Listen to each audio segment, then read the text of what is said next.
There's a massive shift happening in the car industry, and it has nothing to do with horsepower, torque, or even fuel type.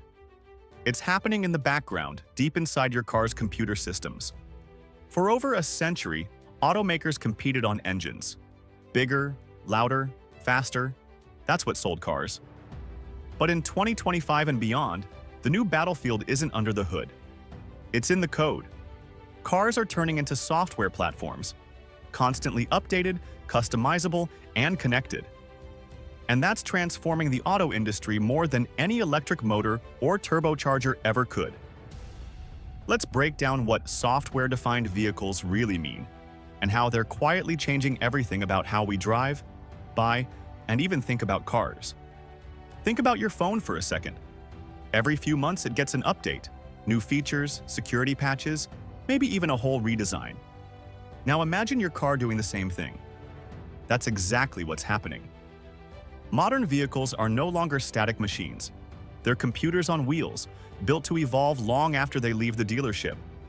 Tesla started this trend years ago with over-the-air software updates, adding new features, boosting range, and even improving acceleration remotely.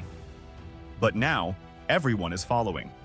Ford, GM, Mercedes, BMW, Hyundai.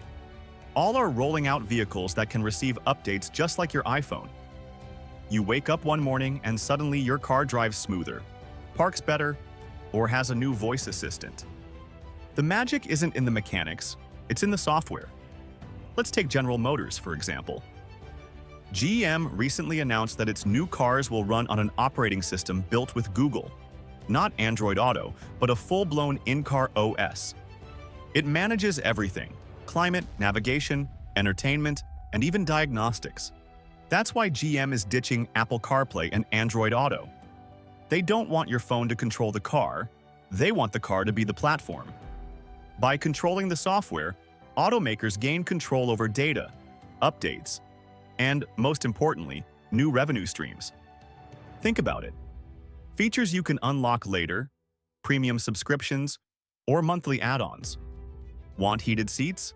That might be a software toggle now. Need advanced autopilot? Download it.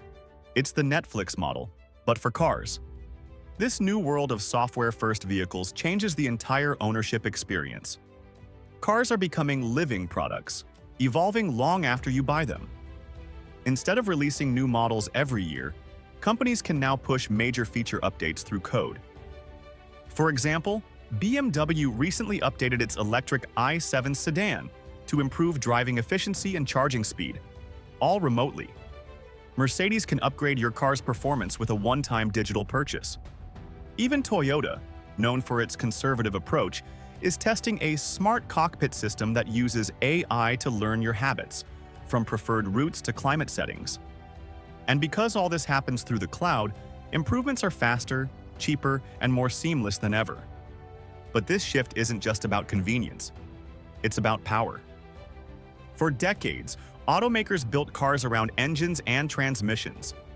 Now, they're being rebuilt around chips and operating systems. Underneath the dashboard, cars used to have dozens of small control units. One for lights, one for windows, one for the radio, one for the air conditioner. Each came from different suppliers. That's changing. Software-defined cars use centralized computing, fewer, smarter chips that control everything through code. This makes updates easier, improves reliability, and reduces costs. But it also means that whoever controls the software controls the car. And that's why tech companies are moving in fast. Apple, for instance, is still rumored to be working on deeper car integrations, even after canceling its Apple Car project. The next version of CarPlay will basically take over your dashboard, controlling every screen, from speedometer to climate. Meanwhile, Google has already landed deals with Ford, GM, Volvo, and Honda to power their in-car systems. And let's not forget Amazon, which is building Alexa into cars from BMW and Jeep. You'll be able to control nearly everything with your voice, from locking the doors to adjusting the cabin temperature, all linked to your smart home. Cars are officially joining the ecosystem of devices we use every day. But here's the thing. This isn't just a tech upgrade, it's a total redefinition of what a car is. In the past, a car was a mechanical product that slowly wore out. Once it left the factory, it was what it was. Now it's a digital platform that can improve, adapt, and personalize itself to you over time. It learns your driving style, your favorite music, your routes to work. It knows when you need charging or when you might be getting drowsy. Some even have built-in driver monitoring cameras that can detect fatigue and alert you to take a break. The car of 2025 doesn't just respond, it interacts. But of course, this new era comes with new questions. When your car is connected 24/7, what happens to your data? Automakers now collect massive amounts of information, from your driving patterns to your voice commands. They say it's used to improve safety and performance. But critics worry it could also be used for advertising or tracking.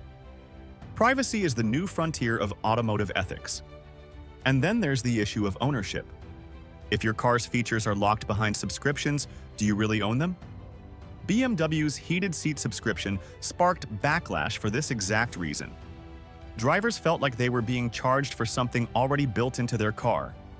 Expect this debate to grow as more automakers adopt digital monetization models.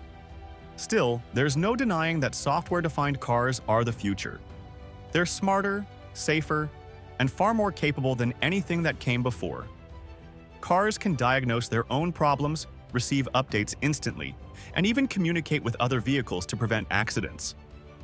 Soon, your car might automatically sync with traffic systems, detect hazards in real time, or even park itself in your driveway before you get home. And because software is infinitely upgradable, your car could actually get better with age, a complete reversal of how vehicles used to work. The big shift here isn't mechanical, it's philosophical. The age of the engine defined the past century. The age of software will define the next one. Automakers that once prided themselves on horsepower are now hiring thousands of software engineers. The next generation of car guys might not build engines, they'll write code. And for drivers, that means every new car rolling off the line is less about combustion and more about computation. So the next time you see a car update itself overnight or your dashboard change after a software push, remember, this is the new normal. Engines still matter, design still matters, but in the race for the future, software is the real horsepower.